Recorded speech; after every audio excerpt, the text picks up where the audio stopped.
In this episode, we're going to make threat hunting feel less like a mysterious art and more like a disciplined way of looking for real adversary behavior before it turns into a full incident. Many new learners picture security as a system that waits for alarms to go off, and then people react, clean up, and move on. That reactive approach can work sometimes, but it leaves you depending on attackers to be noisy or on detection rules to already know what to look for. Threat hunting, TH, flips that relationship by having defenders actively search for signs of malicious activity that might be hiding inside normal-looking data.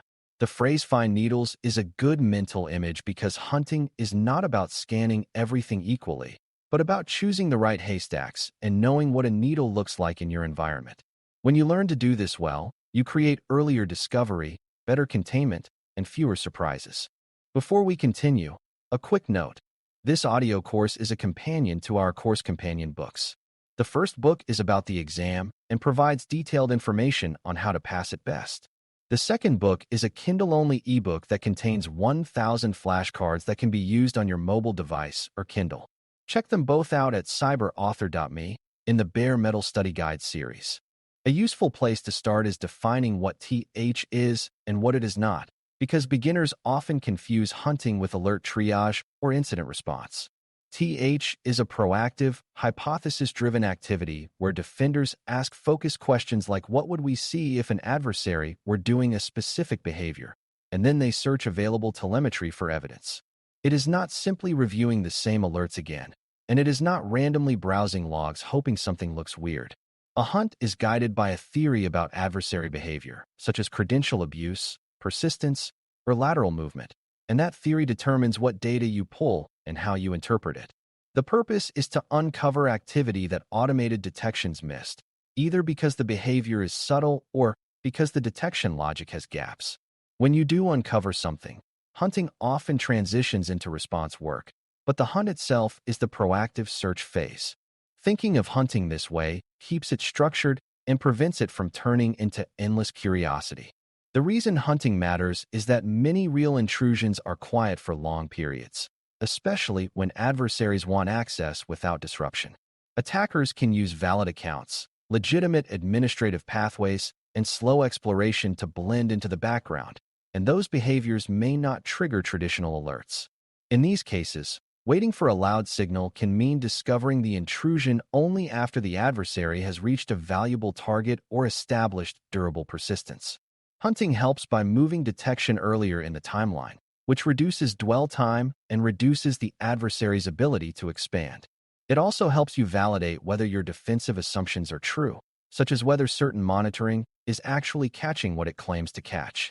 When you hunt, you are essentially testing your environment against realistic adversary behavior, and that testing produces both discoveries and improvements.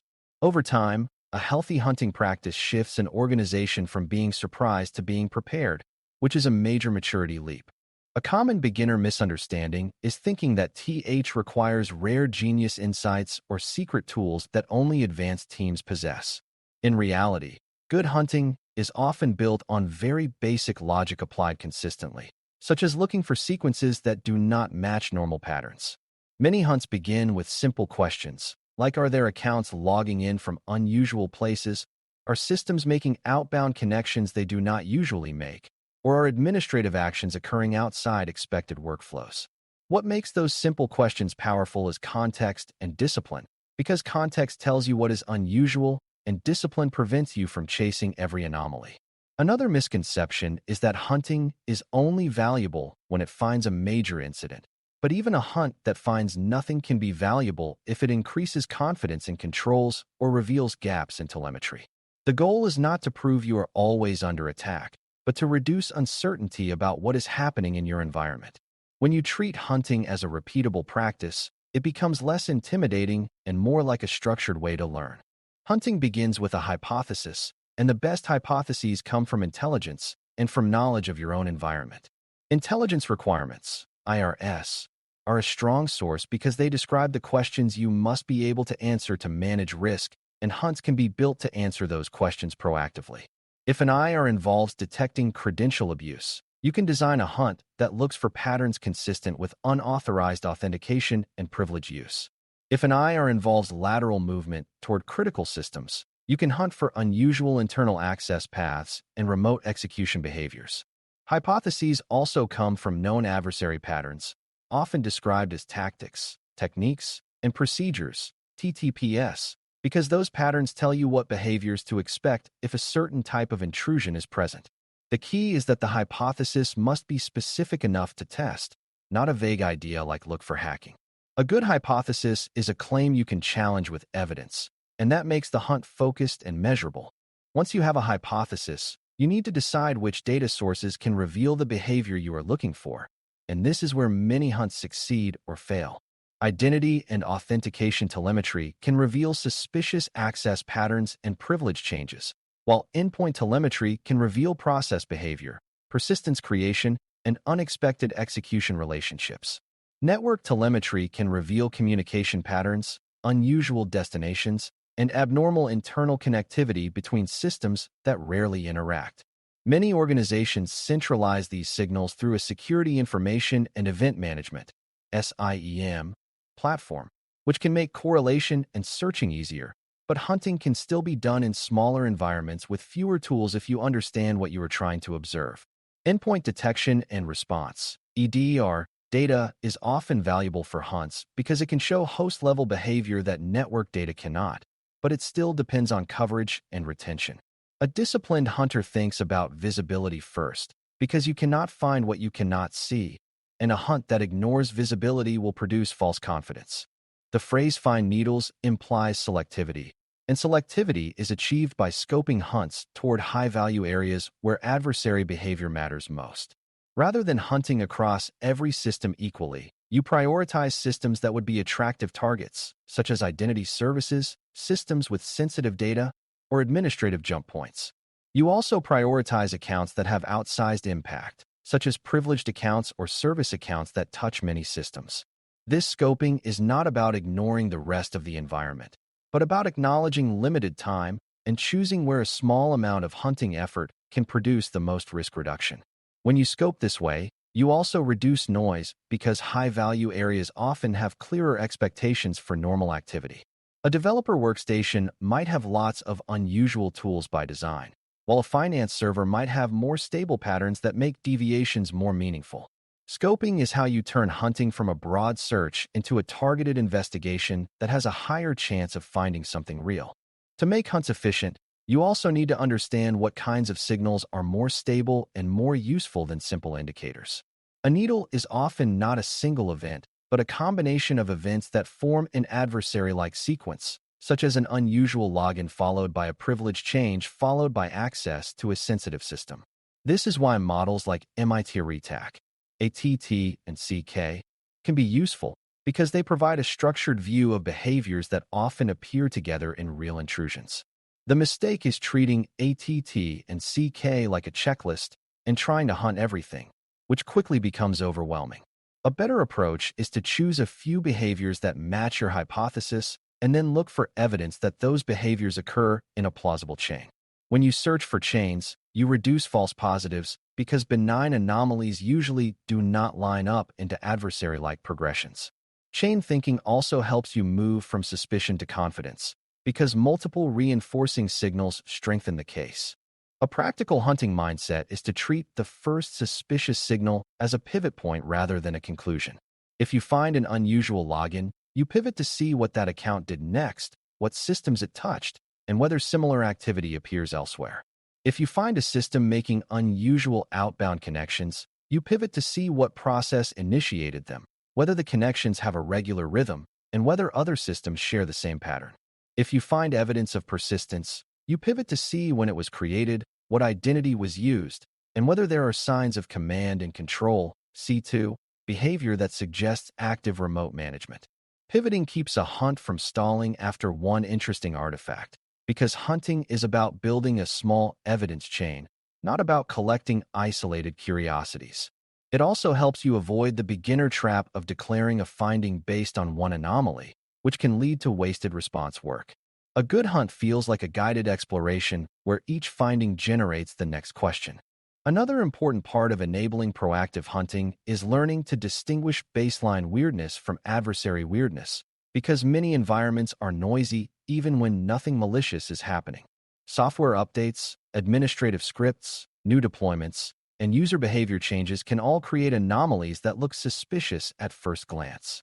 This is why good hunters invest in understanding what normal looks like for the specific asset class and workflow they are hunting.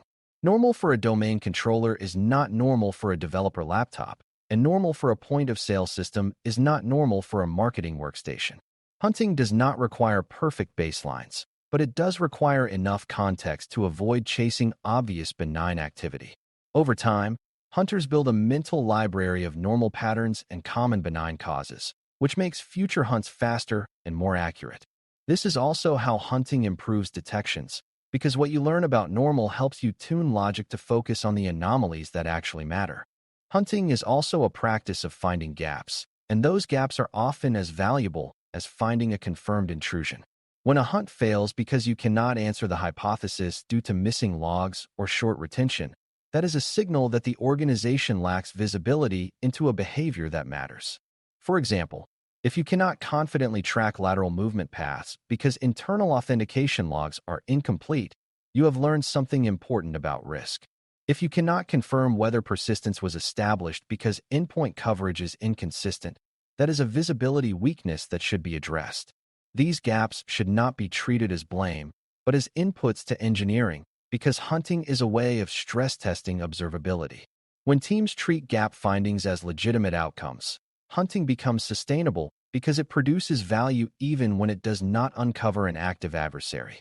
In this way, hunting becomes a driver of continuous improvement in logging, telemetry coverage, and correlation. Another misconception beginners have is that hunting is separate from detection engineering, when in practice the two should reinforce each other. Hunts often uncover patterns that were not captured by existing detection logic, and those patterns can become candidates for new detections or improved correlation. Even when a hunt does not find malicious activity, it can reveal which signals are too noisy and which enrichments would make detection more actionable. When you move hunting insights into detections, you reduce the need to hunt the same behavior repeatedly, freeing hunting time for more advanced hypotheses. This cycle is what makes hunting scale, because a team cannot manually hunt everything forever. The goal is to turn successful hunts into durable detection improvements, while still preserving hunting for the subtle behaviors that automation struggles to capture. A mature program treats hunting as a discovery engine for detection evolution, not as an isolated craft. To keep hunting truly proactive, it also needs cadence and scheduling, because ad hoc hunting tends to happen only after major incidents, when attention is already consumed. Proactive hunting means regularly revisiting high-value hypotheses, especially those tied to your most important IRS and your most likely adversary behaviors. Regular hunting also helps detect low and slow intrusions that might not trigger obvious alarms, because you are repeatedly scanning for patterns that could otherwise remain buried. Cadence hunting does not mean repeating the same search blindly, because the hypothesis can be refined based on what you learn, changes in the environment, and new intelligence signals. Over time, the hunts themselves become more targeted, focusing on the points where past hunts found meaningful anomalies or where telemetry gaps were identified. This regularity builds muscle memory for defenders, making them faster at recognizing patterns and more confident about what to escalate. A proactive program turns hunting into a routine that produces steady learning rather than sporadic bursts of effort. As we wrap up, enabling proactive threat hunting that finds needles is about combining disciplined hypotheses with the right visibility and the right scoping so that your limited effort produces meaningful discoveries. You begin by treating TH as hypothesis-driven searching rather than random log browsing, and you anchor hypotheses in IRS and realistic TTP patterns that matter to your environment. You choose data sources that can actually reveal the behavior. You scope toward high-value assets and identities, and you hunt for sequences rather than isolated anomalies so you can build evidence chains. You pivot from findings to related activity to avoid premature conclusions, and you invest in baseline understanding so you can separate benign noise from adversary signals. You treat telemetry gaps as valuable outputs that drive engineering improvements, and you connect hunting results to detection engineering so successful discoveries become durable coverage. When hunting becomes a regular practice, it shifts defenders from waiting for alarms to actively searching for the subtle signs that matter. And that shift is one of the clearest ways to reduce surprise and improve defensive outcomes. Thanks for listening. For more audio courses, daily newsletters, and more, please visit baremetalcyber.com.